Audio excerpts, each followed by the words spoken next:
I think we've dealt with a lot, coming back to the 22 on Sloane framework, Muzi and 22 on Sloane colleagues.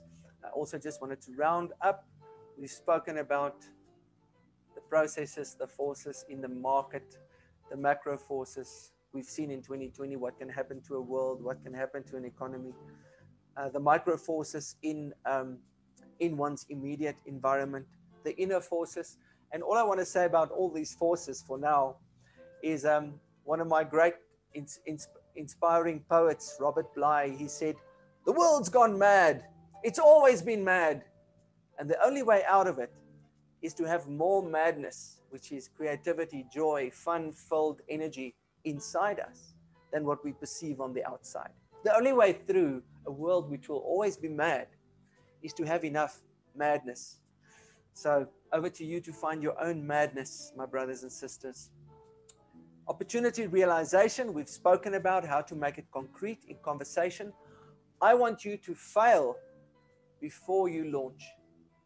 And the way you do it is by having 30 to 50 conversations with your value proposition canvas, listening, helping people to understand and formulate the base problems and the base needs of their lives, learning to fall again with a smile like a child, because you know you're on the way to walking.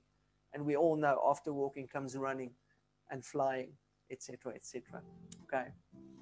Even though culture tells us that mistakes is wrong, it's the only way we learn. So make those mistakes before you launch. Okay. Improvising, taking life's moments, training your dragons. We don't have to slay dragons anymore. Let's train our external and internal dragons. There are ways to do that. And I'd love to drop a tool in from my colleague, Dr. DJ Moran. The resilience, how to pick yourself up. The mindful action plan. Look at this beautiful statement. I am here now, accepting the way I feel and noticing my thoughts while doing what I care about. This is a celebration. It's a meditation. It's a daily tool to get you into that high performance state before breakfast. Or when somebody says, no, we're not going to do a transaction with you. How to recover. To say, what a blessing that I am. I'm here. I can experience this adventure called life. What a blessing that I can be here now. Forget about yesterday. Forget about today. I can do something here now. I'm accepting the way I feel. Doesn't matter what feelings life gives me. Accept them. It's the fastest way to deal with them. Is to say, this is a sorrow moment. This is a disappointment moment. Oh, this is a wonderful moment of conversation with startups around the country and the continent. However, I need to accept it to fully make use, to optimize this moment. So if I accept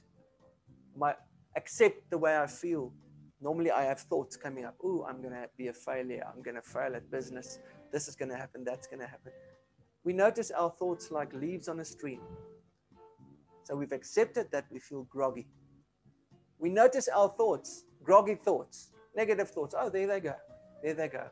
And then we recommit to the moment and we say, while doing what I care about, which in our case is advancing our cause, advancing our business, getting to a place where our resilience is such that we can in a moment say, I am here now, accepting the way what I feel, while noticing my thoughts and doing what I care about, that it becomes a reflex instead of a thought. And then a parting shot before a parting story, the importance of having a dedicated team. Remember, your team does not have to be employees. Myself, my own style of entrepreneurship, I have wide range of collaborators. I'm yet to employ my first employee. I'm always very individualist, but I've got very strong, employment-like relationships with my collaborators, and also the level of trust. So think for yourself whether you want to employ people and burden yourself potentially with a fixed cost, or whether you can work the network to